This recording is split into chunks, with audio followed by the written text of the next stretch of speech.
আলোচনা করব যে আমরা কেন অ্যাডহেসিভ ব্যবহার করব সিমেন্ট অ্যান্ড মর্টারের বিপরীতে ব্লক লাগানোর জন্য।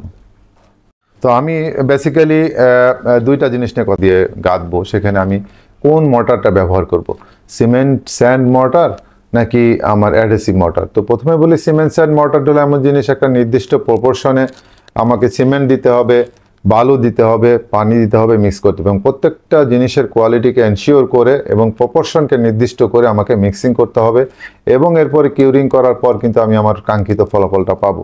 অ্যাডহেসিভের ক্ষেত্রে একটা বিশেষ বিষয় হলো যে এটা রেডিমেড প্রোডাক্ট থাকে, এখানে কোয়ালিটি ফ্যাক্টরিতে কন্ট্রোল করে আনা হয়, এটার কাজ শুধু পানি দিয়ে মিক্স করে লাগানো। তো আমরা দুইটা জিনিসের পাশাপাশি কতগুলো বিষয় নিয়ে, তো সর্বপ্রথম যেটা আমাদের আসে যে আমরা আসলে যখন বাংলাদেশে বা বাঙালি হিসাবে আমরা যখন কোনো প্রোডাক্ট ব্যবহার করতে চাই, তো প্রথমেই কিন্তু আমাদের মাথায় আসে যে এটার খরচটা কম না বেশি।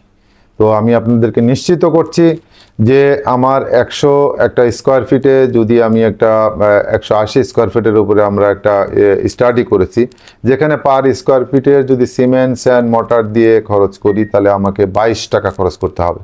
আর আমি যদি অ্যাডহেসিভ দিয়ে ব্যবহার করি তাহলে আমার মানে 11 টাকা 12 টাকার মধ্যে হয়ে যাবে। দ্যাট মিন্স আমার 40% সেভ হয়ে যাচ্ছে আমার কস্টিংয়ে। সেটা আপনারা বিভিন্ন ধরনের কস্টিং রয়েছে। তার আগে আমি বলে রাখি যে অনেকগুলো বিষয় আছে যেগুলো আমরা এখন ইনফরমেশনের যুগ, আমরা সবাই জানি। আমরা গুগলে বিভিন্ন বিষয় নিয়ে সার্চ করলেই আমরা জিনিসগুলো পেয়ে যেতে পারি।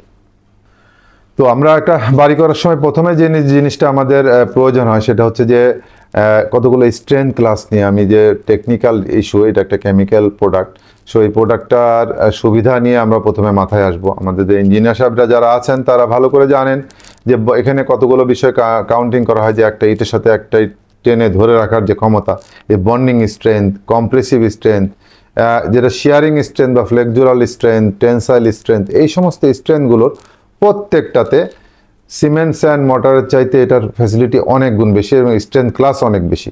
তো আমি আপনাদেরকে অনুরোধ করব যে আমি যে কটা নাম বললাম, যে bonding strength, compressive strength, shearing strength, tensile strength, flexural strength, porosity, এই সমস্ত বিষয়গুলো যদি আপনারা গুগলে একটু সার্চ দেন কষ্ট করে, যে আসলে কোন প্রোডাক্টে সিমেন্ট স্যান্ড মর্টারে আমার শেয়ারিং স্ট্রেংথ বেশি নাকি অ্যাডহেসিভে বেশি, তো আপনারা অনেক শত শত বিভিন্ন স্টাডি সারা পৃথিবীতে, যেহেতু অনেক দিন আগে থেকে এটা হয়ে গেছে এবং অনেক ধরনের স্টাডি আছে, আপনারা স্টাডিটা করতে পারবেন।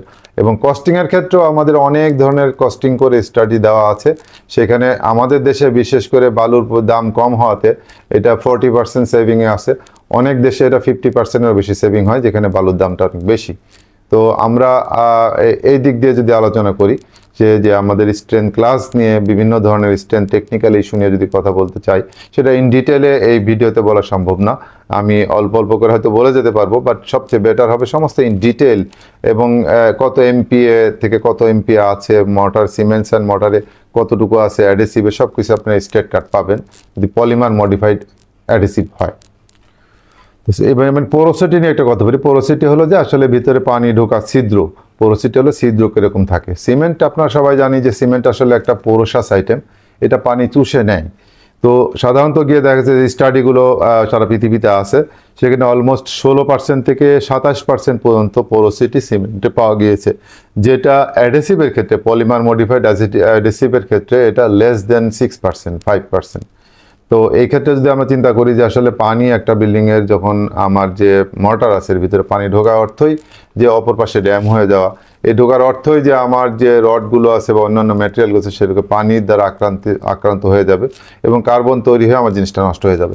তো এটা যেহেতু পোরোসিটি একদম কম, পলিমার মডিফাইড রিয়াকশনের কারণে, পলিমার চেন রিয়াকশন যেটাকে আমরা বলেছি প্রথমে, যে মলিকুলারের যে রিয়াকশন, এটার কারণে এবং আরও কিছু আরডিপি ব্যবহার করা হয়, যেটার কারণে আরডিপিটা হলো যে আরও মডিফাইড করা হয়েছে পরবর্তীতে, পিসিআর এর পরে আরও ডেভেলপমেন্ট করে যেটা এসেছে, সেটাতে আরও সে ছিদ্র একদমই কমে যায়, যেখানে আসলে এটা ওয়াটার প্রুফিং হিসেবে কাজ করে।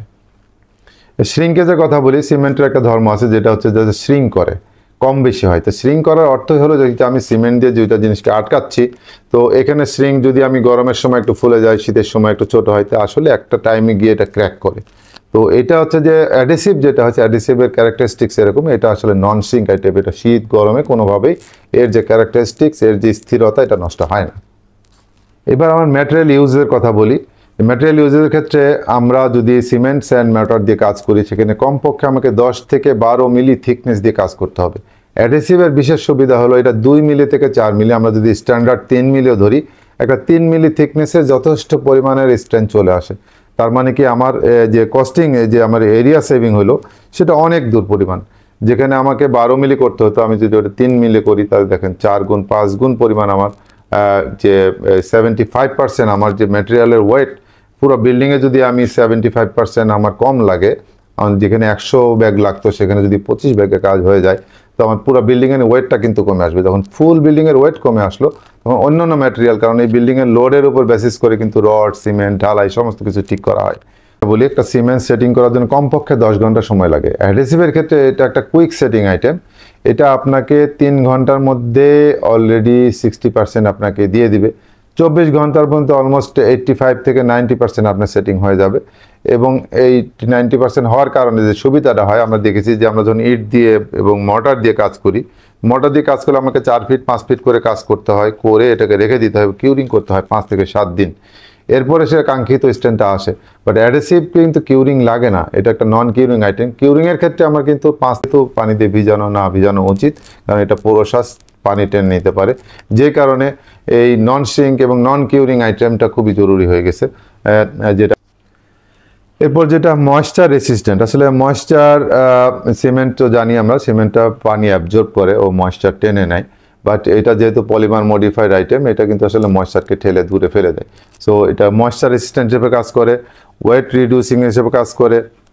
এবং আরেকটা জিনিস যদি ওয়েস্টেজের বিষয়টা যদি ধরি, আমরা সিমেন্টের ক্ষেত্রে যে স্টাডি সারা পৃথিবীতে আছে সেখানে অলমোস্ট 15 থেকে 25% পর্যন্ত সিমেন্টের ওয়েস্টেজ, আপনারা যখন কোনো বিল্ডিংয়ে যাবেন যেটা স্যান্ড মর্টার স্যান্ড দিয়ে কাজ করা হচ্ছে, আপনারা দেখবেন ওয়েস্টেজের পরিমাণ অনেক, প্রচুর জিনিস খুলে পড়ে আছে। আর আমাদের যে জিনিসটা অ্যাডহেসিভ, এই অ্যাডহেসিভটা কিন্তু একটা নির্দিষ্ট পাত্রের মধ্যে একটা মিক্সিং মেশিন দিয়ে গোলানো হয়, যেটা কারণে এমনিতে এটার কোনো যে ওয়েস্টেজ হওয়ার সুযোগটা কম, এবং এই ওয়েস্টেজের পরিমাণ কিন্তু লেস দেন 3%। যদি আমরা কেউ মনে করি যে একটা প্রপার ট্রাওয়েল ইউজ করব, প্রপার ফর্মা বা ডাইজ ইউজ করব, তাহলে পরে এটা লেস দেন 1% চলে যাবে। তো সেখানে দেখা যাচ্ছে যে আমি 20 থেকে 30% কিন্তু একটা ওয়েস্টেজ সেভ, যেটা আমি অ্যাডহেসিভে পাচ্ছি, সেটা আমি কিন্তু সিমেন্ট মর্টারে পাচ্ছি না। এরপর থার্মাল ইনসুলেশন বা তাপ নিরোধক হিসাবে কেমন কাজ করে।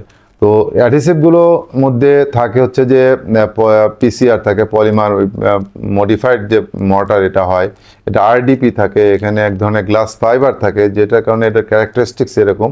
এর ম্যাটেরিয়ালের মধ্যে এমন কিছু রয়েছে যে জিনিসগুলো তাপ নিরোধক হিসাবে কাজ করে, এবং একটা ফ্লেক্সিবিলিটির একটা বিষয় থাকে। আপনারা সবাই এটা নিয়েও একটু জানতে পারবেন যে আমার সিমেন্ট স্যান্ড মর্টার কিন্তু ফ্লেক্সিবিলিটি নাই, যেটার কারণে ক্র্যাক হওয়ার সম্ভাবনা অনেক বেশি থাকে। কিন্তু অ্যাডহেসিভের ক্ষেত্রে কিন্তু একটা ফ্লেক্সিবিলিটি হওয়ার সুযোগ অনেক বেশি আছে। এর ম্যাটেরিয়ালের ক্যারেক্টারিস্টিক্সগুলো এরকম যে একটা এক্সট্রা ফ্লেক্সিবিলিটি আপনাকে দিবে। এবার যদি আমার মর্টারের কোয়ালিটি নিয়ে একটু কথা বলতে চাই, আপনি অবশ্যই একটা ভালো মানের, আপনি যদি সিমেন্ট স্যান্ড দিয়েও করেন, আপনাকে অবশ্যই একটা ভালো মানের কনক্রিট একটা মর্টার তৈরি করতে হবে, যেটা দিয়ে আপনি আপনার যে গাঁথনিগুলো গাঁথবেন। তো সেক্ষেত্রে আপনাকে প্রাথমিকভাবে সিমেন্টকে চুজ করতে হবে। একটা ভালো কোম্পানির সিমেন্ট অ্যাভেলেবল বাংলাদেশে রয়েছে, কিন্তু বালুর ক্ষেত্রে আমাদের যে সমস্যা হয় যে আমাদের যারা লেবাররা কাজ করেন বা মেশনরা যারা কাজ করেন, তারা আসলে বালুর কোয়ালিটি মেনটেন করেন না। এবং আরেকটা প্রপোর্শনের বিষয় আছে যে আমি কতটা সিমেন্ট দিব, কতটা বালু দিব, কতটুকু পানি দিব, এই যে প্রপোর্শনটা প্রত্যেকটা মিক্সিংয়ের ক্ষেত্রে কিন্তু প্রপোর্শন মিট করা খুব টাফ। কিন্তু অ্যাডহেসিভের যে সুবিধাটা, এটা রেডিমেড প্রোডাক্টের কোয়ালিটিটা ফ্যাক্টরি থেকে একদম কন্ট্রোল করে আমরা বাজারে ছাড়ি, যেটা শুধুমাত্র পানি দিয়ে মিক্স করে লাগালে হয়ে যায়। সো এখানে আমাকে অন্যভাবে আমার বালু কেমন দিল, প্রপোর্শন কম হলো না বেশি হলো, এটা নিয়ে কোনো চিন্তা করার কারণ নেই। তো কোয়ালিটির ব্যাপারে আপনার এনশিওর থাকার জন্য, যদি বাড়িতেও থাকেন, আপনি মিস্ত্রি যদি কাজ করতে থাকে এবং ওই সিস্টেমের বাইরে সে যেতেও পারবে না, সো অটোমেটিক্যালি কোয়ালিটি কন্ট্রোল হয়ে যাবে। পরিশেষে আমি আমাদের যারা দর্শক আজকে আমার এই কথাগুলো খুব মন দিয়ে শুনলেন, আমি আপনাদের কাছে অনেক অনেক ধন্যবাদ আপনাদেরকে জানাচ্ছি আমার এই বিল্ডিং ম্যাটেরিয়ালস কর্পোরেশনের পক্ষ থেকে এবং ক্রিয়েটিভ কেমিক্যালের পক্ষ থেকে। এবং আমরা চাইবো যে আপনারা আমার পাশে থাকেন, সেজন্য রিকোয়েস্ট থাকবে আপনারা আমার চ্যানেলটাকে সাবস্ক্রাইব করবেন, পাশাপাশি শেয়ার দিয়ে, লাইক দিয়ে আমাদেরকে হেল্প করবেন।